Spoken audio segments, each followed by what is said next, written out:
it's become a kind of cultural phenomenon. They've already got like a theatre show based on it. It's insane. Yeah, I know you're quite a big fan of it, aren't you? Yeah. I mean, I only watched season 1. I started season 2 and I just really fell off of it quite quickly because I felt like it leaned too much into the fact that it was becoming such a big deal.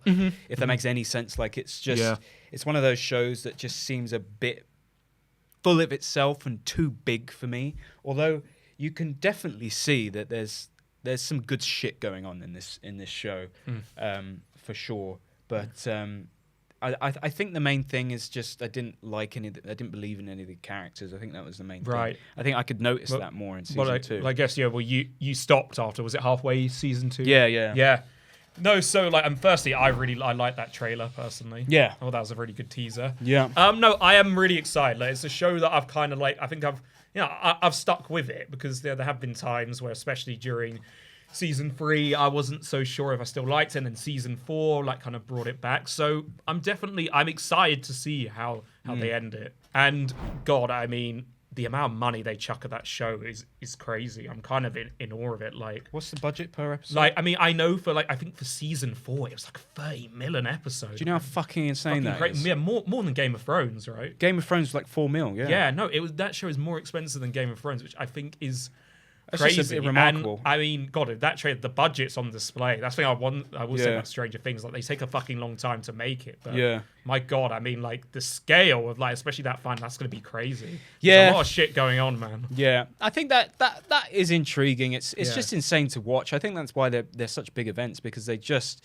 I mean, just like Game of Thrones was. I mean, the way things have moved along. I mean, Netflix has just taken over fucking everything. It's got just an infinite fucking pool of money. I mean, this is like the flagship show. This built Netflix, really. Yeah, 100%. Stranger Things definitely built the platform. But I mean, if you look at a show like Game of Thrones, that alone, just witnessing the sheer scale of it was impressive alone. Would you say the writing has been a bit inconsistent? Yeah, I definitely say so. I think, so going back to what you said of like sometimes the show got a bit full of yourself.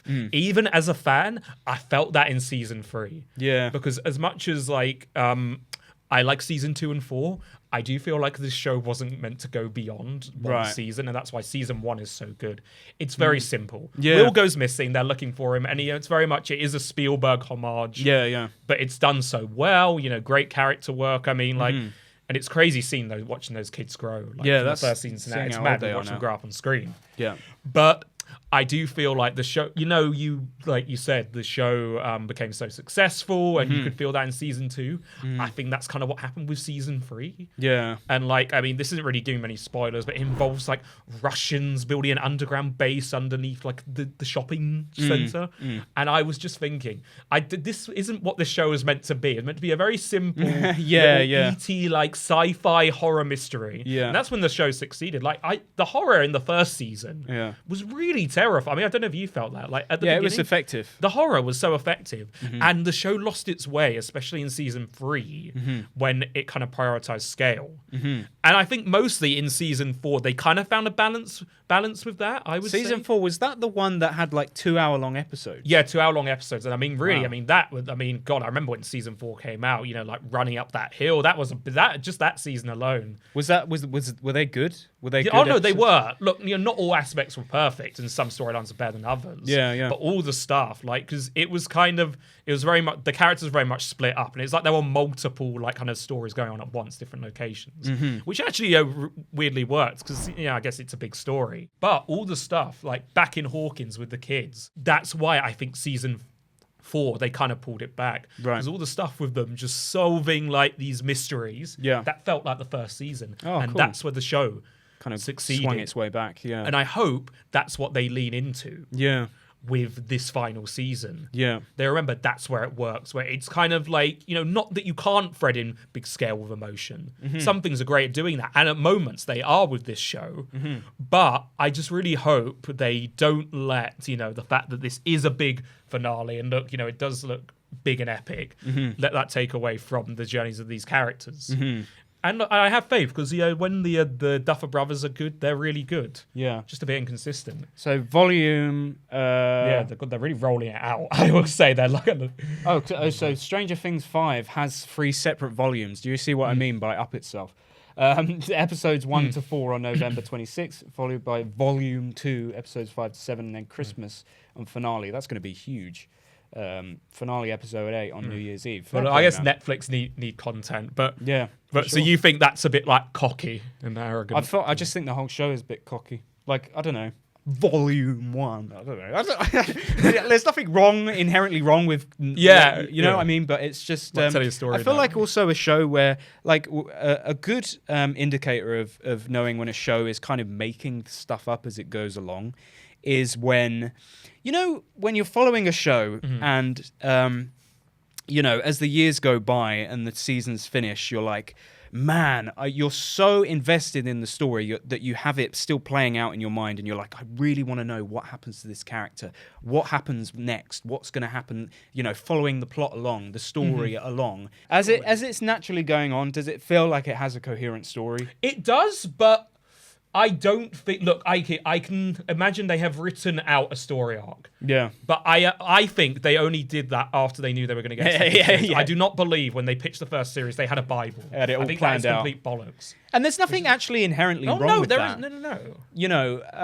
That's a way of kind of really feeling out the natural progression of the story. And good writers, actually some of my favorite writers like Vince Gilligan and Peter didn't always have a plan, or they constantly were laying the track as they were going along, which is actually can be a fantastic and sometimes the best way of writing it, because when you have an arc basically already set out from day one, sometimes that can limit your your decisions that you make. So it's not inherently a wrong thing. I might one day go back to season 2 and try it again, because, like we said, it's going to be a huge event. And actually, people give a lot of shit to season 2, mainly for one episode. There's one episode, centered specifically on 11, where she meets like this Cole that is kind of described as one of the worst episodes of the show. Yeah. And look, I mean, it's not great, but I don't think it's that bad. So people I like season 2. I think it gets a very bad rap. Yeah. But no, I think after season 2 they had a plan, and it's definitely felt that way, but not from the beginning. I do not think, and they've done a good job of it, but this show was not meant to go past one season. Yeah. I do not think it was. Yeah. At all. I see that so often with these sorts of shows when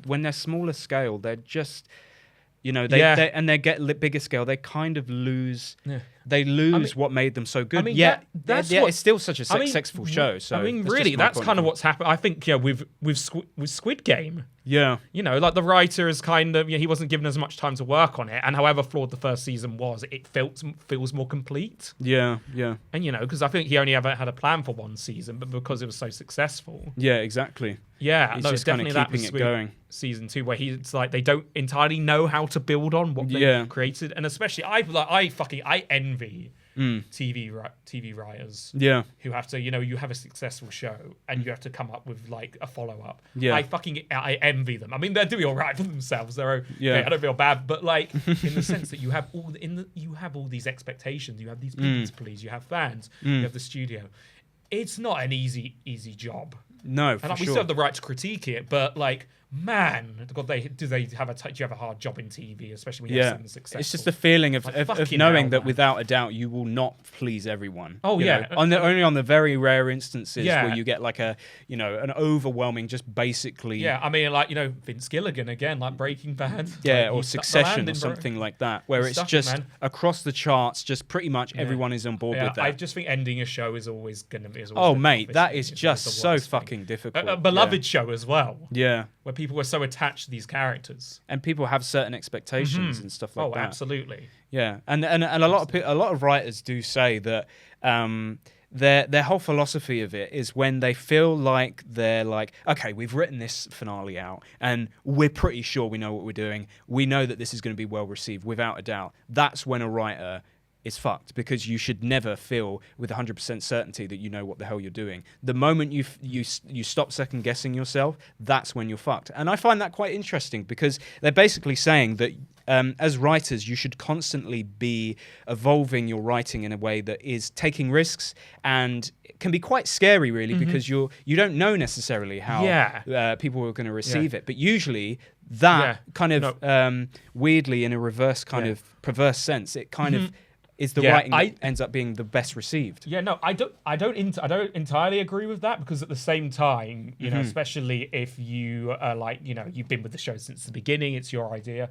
You've got to be happy with what you're writing. I'm not saying don't second guess your ideas. Yeah. But you have. I feel like you should be like, okay, this is what feels right, and because you can't control how the public are going to react. I think it's more in the sense dangerous. Like, you know, when you of course consider your fans, don't treat your fan base like shit. Yeah. But it can be dangerous when you're always constantly thinking about that. Do you know what I mean? It's that is a dangerous thing. It's more, I think, in the sense that the writer's room is happy, but they just don't know what the audience are going to think. Because you can play a bunch of games and kind of play into the general consensus of what audience are like kind of communicating to the writers that they want.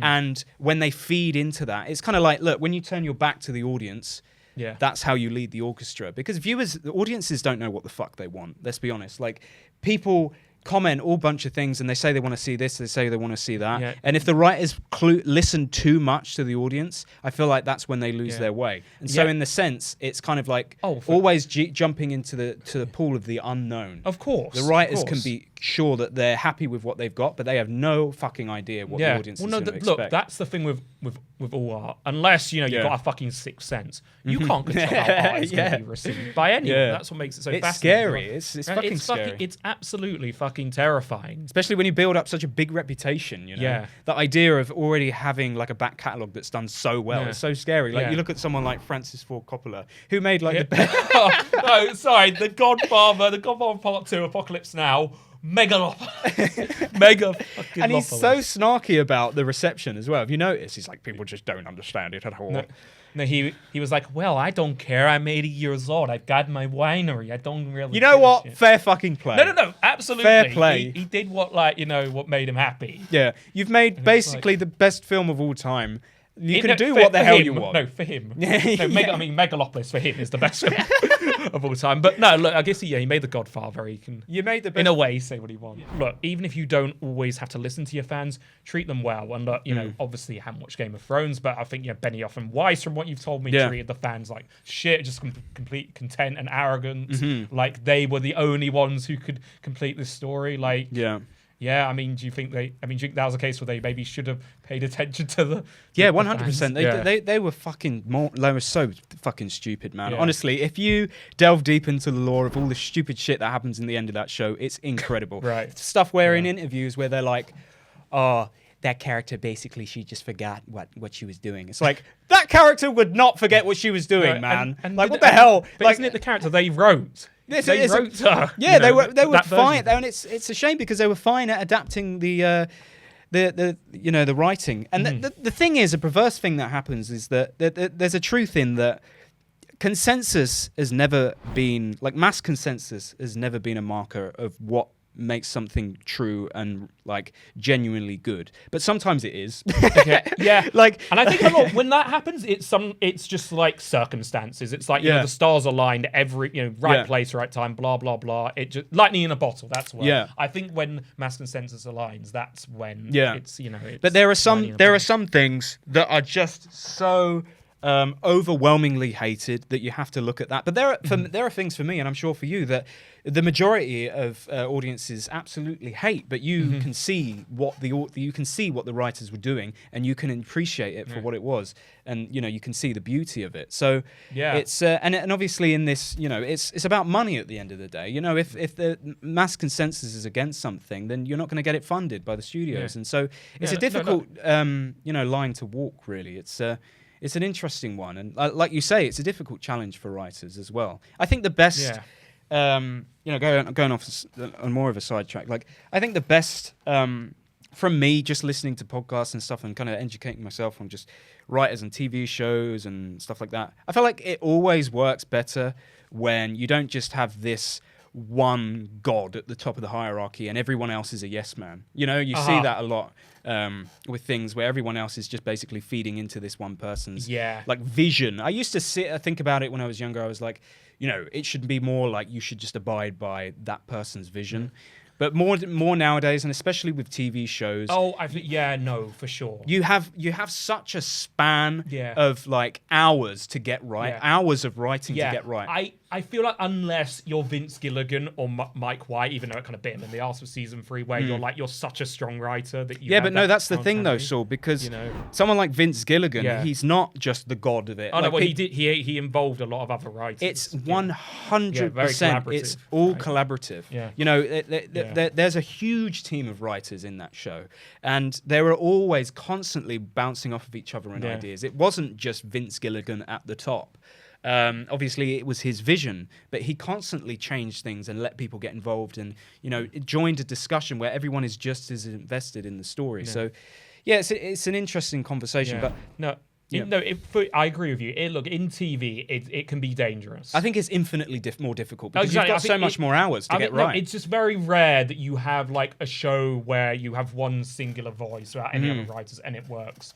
I mean, like first 2 seasons of White Lotus, fantastic, and that's all Mike White. He writes it, directs it, excellent. And then like, have you seen Queen's Gambit? Yeah. One guy, Scott Frank. Yeah, that's great. That's a fantastic Some people just know what they're doing. It can happen, but it's rare. And it's like, how do you keep that up? Exactly. How do you keep like, it going? I mean, like, look, with Stranger Things, it's mostly the Duffer Brothers, but they do have other writers in there, which I think is why a lot of it still works. Did you see that podcast clip with Tarantino where he was on Joe Rogan and he was saying, "This is the reason why TV shows are never as good as films. You're following a character on a journey.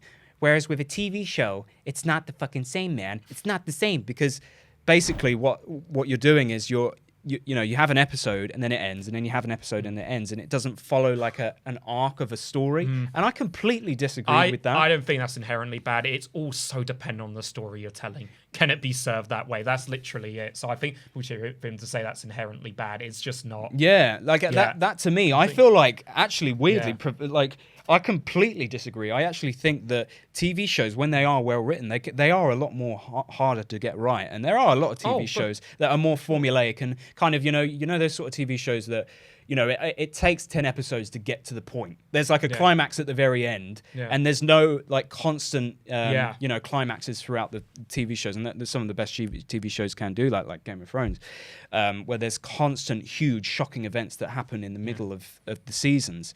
And I feel like inherently TV shows have the story on their side even more because it's not just a one-time experience. You can follow these journeys, these characters' journeys throughout like years. Sometimes TV shows can last like decades. I think especially if you have a story that you have maybe not even fully planned out, you have some idea, you have an end goal, you have an idea of how many seasons you can do. TV can be the fucking greatest tool in the world. It goes into so much. We are growing with these characters. We get attached to them. We're watching. Inevitably, that's going to happen because you spend. It can be fantastic, but it's very interesting because there are some ideas that that were destined for TV, like Breaking Bad. If it had just been a film, wouldn't have worked. Fuck no. Or a series of films had to be a TV show. Yeah. But then there are some things that could have only been a film. It's like Christopher Nolan. As much as I love him, I don't think Nolan could ever do a TV show. I mean, he doesn't want to anyway. But like the ideas he has, they work so well as films. Yeah. On the bit, with that that format and that storytelling device. Yeah.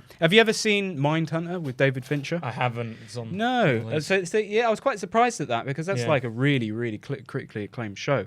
He managed to pull that off quite well. So some directors can. It's funny that you said you don't think Nolan can, because it's just kind of building like a one-time experience kind of thing. Yeah. Just like a 2-hour-long journey. Yeah, but then again, I guess one of the shows that does it really well, where they have like kind of, I mean, they're basically, each episode is a film. Is Black Mirror. Like anthology shows are really because I think especially with the scale of like streaming and how much money they put into TV now. Yeah, which definitely wasn't the case back in the day. It was like TV. Who gives a fuck now? Yeah. Like the Black Mirror episodes. I mean, they're films. They are, yeah. And some of them are even like an hour and a half long. So they literally are films. Yeah, but actually, sorry, coming another little tangent. Some people have actually criticized specifically Stranger Things, and a lot of Netflix shows are doing that. And let me know if you think this is inherently a problem. Having episodes that are feature length. And I think, look, I'm in the middle. I think if it serves the story, and especially if it's like the final episode, and it completes the story and it completes the storylines, that's fine. Yeah. But then sometimes what's the main criticism? Yeah, it's a bit that it can be like a bit indulgent and kind of cocky when they have episodes that are feature length, and it's just not needed.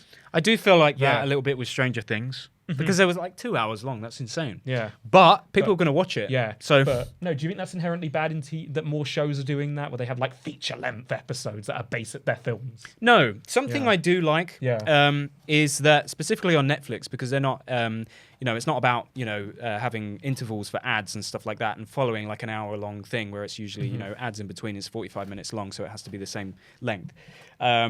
Like a show like Baby Reindeer, for example, had episodes that were basically just as long as they wanted to be. You had episodes that were 20 minutes, you had episodes that were 50 minutes. They were basically just as long as the script was. And I find that really, really good, actually. And that's a good thing about Netflix and streaming services, because they're not dictated so much by sticking to a particular rhythm or format. They can just be as long as they want to be, which I think is actually really cool and important, and it's a good thing. I think that's a good development in TV shows. I don't think it's inherently wrong to have something like 2 hours. I actually think it can be quite exciting, especially for a finale. You're like, man, I don't want this show to end, and you see it's 2 hours, and you're like, yes. Especially if it's something as bloody like big as Stranger Things, it's gonna. I mean, I bet you that last episode will be like 2 hours. Fuck long. yeah, 100%. It's gonna be long. Yeah, it's gonna be like bloody Lord of the Rings.